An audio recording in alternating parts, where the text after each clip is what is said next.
1972 to 1985, most formative years of my life. So whatever education I have got in life, I have got from India. And as Mr. Lahiri hinted, as I was involved in bringing about democratic revolution in Nepal. As you all know, the autocratic monarchy had been ruling for ages in Nepal, and without overthrowing the monarchy, you couldn't complete the democratic revolution. With that inspiration, we started our activities from here, and I was the chairman of the student association in the 70s. So under that banner, I was closely working with youth, students and political parties, and I used to indulge in journalism also, because without propagating your views among the masses, you can't mobilize the masses and win the democratic revolution. So for that, I used to come frequently to this place. There are a lot of friends I can see, Mr. Monarchy there, and Mr. Radhakrishnan is here, and other friends also, familiar faces are here. So it's a great pleasure for me to be with you. And while we are coming here, just about to come here, a very unpleasant, ghastly terrorist attack was conducted in Pahalgam of JNK, and dozens of people, including one student, Sudip Naukane, were killed. So we unequivocally condemn this terrorist act. Terrorism under any cover cannot be justified wherever it takes place. So at this hour of need, we are with the people and friendly people and government of India. We met some of the leaders in Delhi. In fact, we had come for a program of Nepalese, Progressive Nepalese Society in Nepal, in India, which happened yesterday. So today and yesterday we met some of the leaders and friends in India, including the Defense Minister and senior BJP leader, Shri Rajnath Singh ji, and we had some sense what is going on here. And we also interacted with some of the friends, some of the political leaders of different parties, including the BJP, Indian National Congress, and Socialist parties and others, and we interacted with some of the former ambassadors who served in Nepal. So from that I came to know there is a sense of concern in Delhi also about the happenings in Nepal, especially the constant political instability.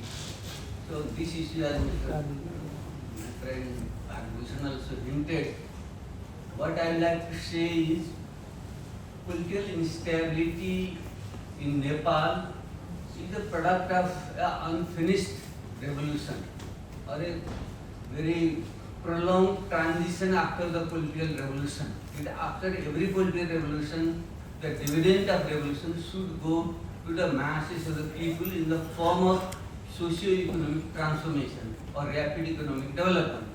But in Nepal, though we formed our own constitution through the Constituent Assembly, in which I had a role to play as a chairman of the Constitution Committee, I played a major role in drafting and passing the constitution through the Constituent Assembly. But because of some lacunae in the form of governance and electoral system, we have had constant political instability. We have had 2 elections after the constitution was promulgated, but it couldn't produce a majority government. Only once a majority government was formed, but due to internal squabbling, party got split, and again all were in minority. And next time also when election happened, again nobody got the majority. So in India it happens at times. I remember Mr. Bajpayee and Dr. Manmohan Singh also leading a minority government. But in India you have a long culture of democratic united front practices. But in Nepal, we have just entered into a federal democratic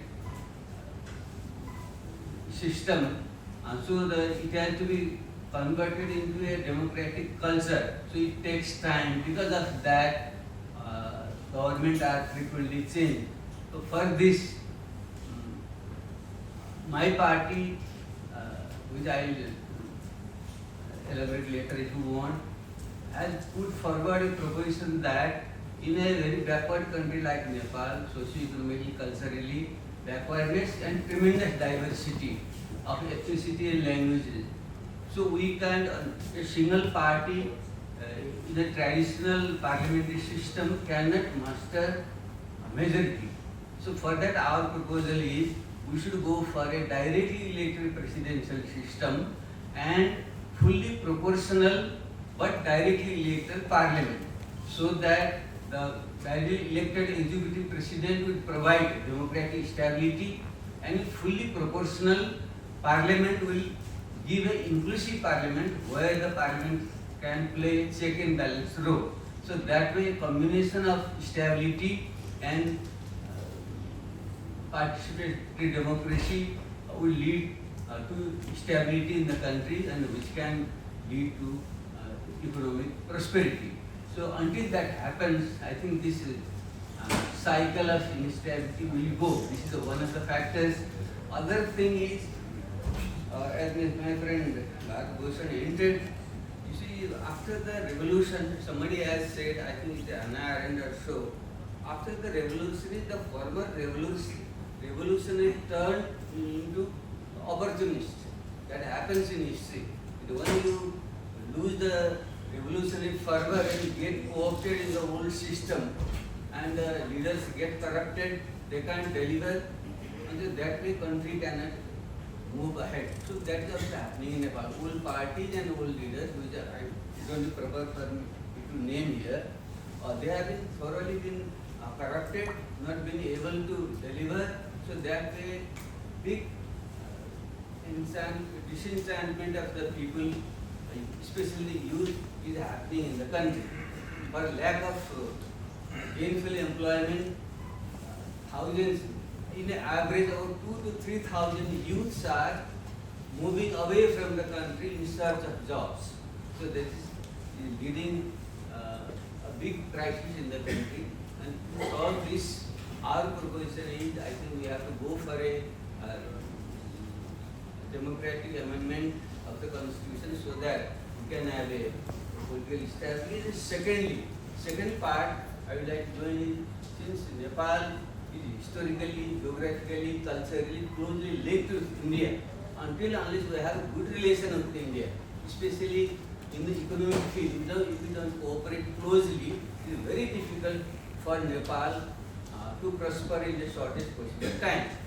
So because of certain misunderstanding or some issues left behind by history which we have not been able to resolve, Nepal-India relations are not moving in the direction required, aspired and desired. So we need to discuss this thoroughly. So I raised this issue with my friends when I met here. It's a high time our two prime ministers meet together and resolve the outstanding problems left by history and have a close working relations between India and Nepal. Though India is moving in a fast development, economic development trajectory, it is the fastest growing economy and it is a rising global and regional power. But Nepal has been lagging behind.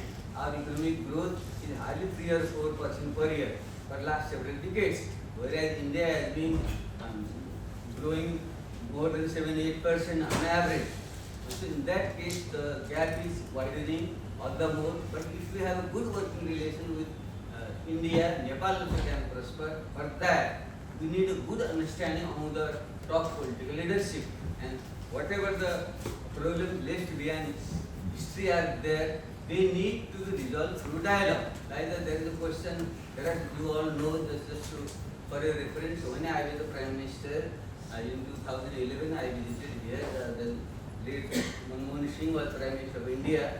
We discussed it thoroughly and we reached to an understanding. Maybe we can have a committee of eminent person group, EPG, and that eminent person group would review the old treaties, will then review the impact of the open border, then they will review the case of the pending boundary disputes and other economic and cultural relations.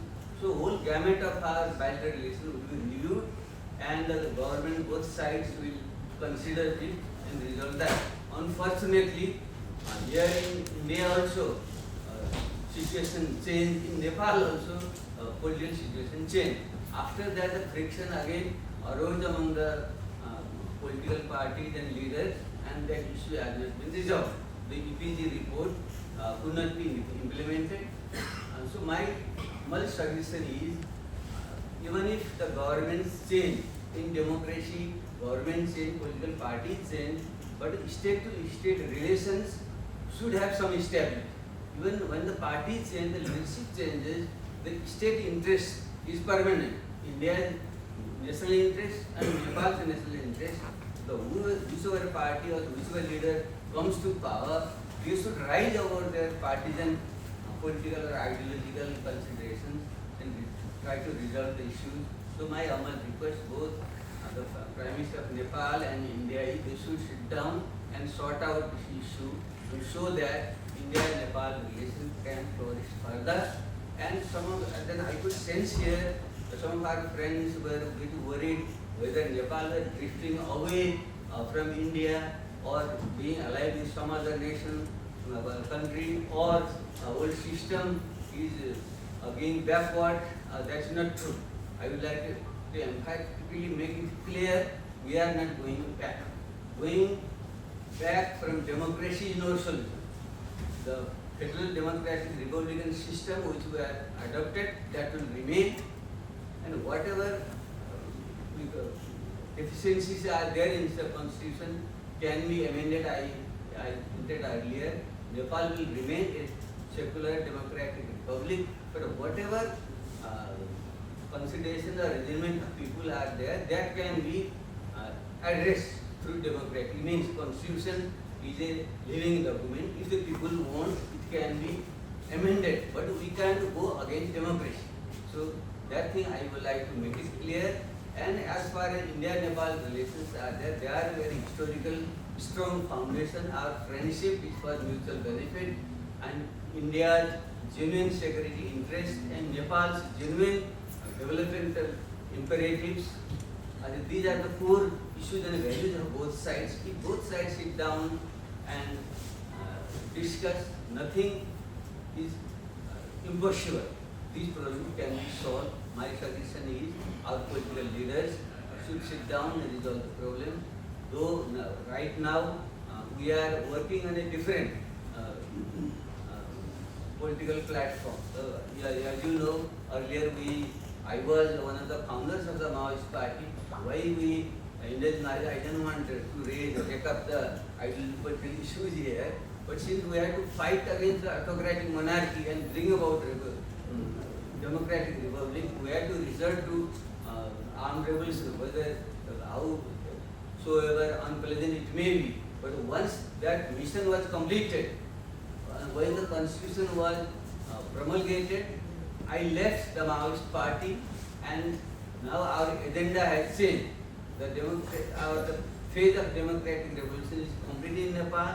Now our whole energy should be focused on bringing about socio-economic revolution. For socio-economic revolution in the 21st century, old ideologies of capitalism and communism are not going to work, in my understanding. So we have to go beyond that. For that, the positive aspects of liberal democracy and social democracy should be developed further, and a new political ideology, which we like to call is a system based on inclusive and participatory democracy. In our constitution also, we say socialism oriented system based on democracy. This is the term used in our constitution, which I had drafted myself.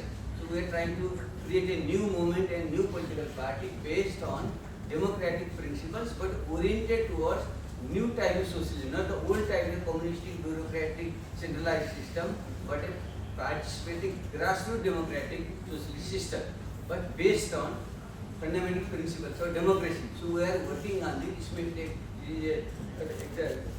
right now it is just a moment, but I can assure you, our friends, those who are a bit worried about the instability of Nepal and lack of delivery by the major political party, my sense is within a few years this crisis can lead into a great opportunity for a greater transformation, because crisis and opportunity are always linked together. They are the two sides of the same coin.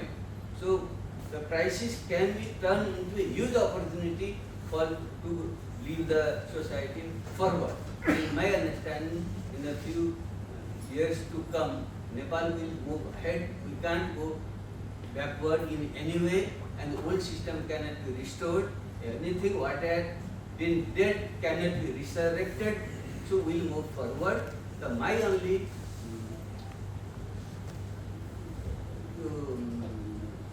prayer with all our friends is, let us work together, especially in India. Nepal and India are historically, geographically, culturally, economically, socially intertwined together. Our fate are interlinked, and I know more than anybody else, because I was born in Nepal, I am Nepali, I have a Nepali patriot, but I have been educated in India. I know the feelings and demands of both the people and the country. So we have to work together. I think, I strongly believe in the days to come, both of us, both of our country can march forward. I think this is what I would like to say in the beginning. If you have any questions, I will be very happy to reply. Thank you.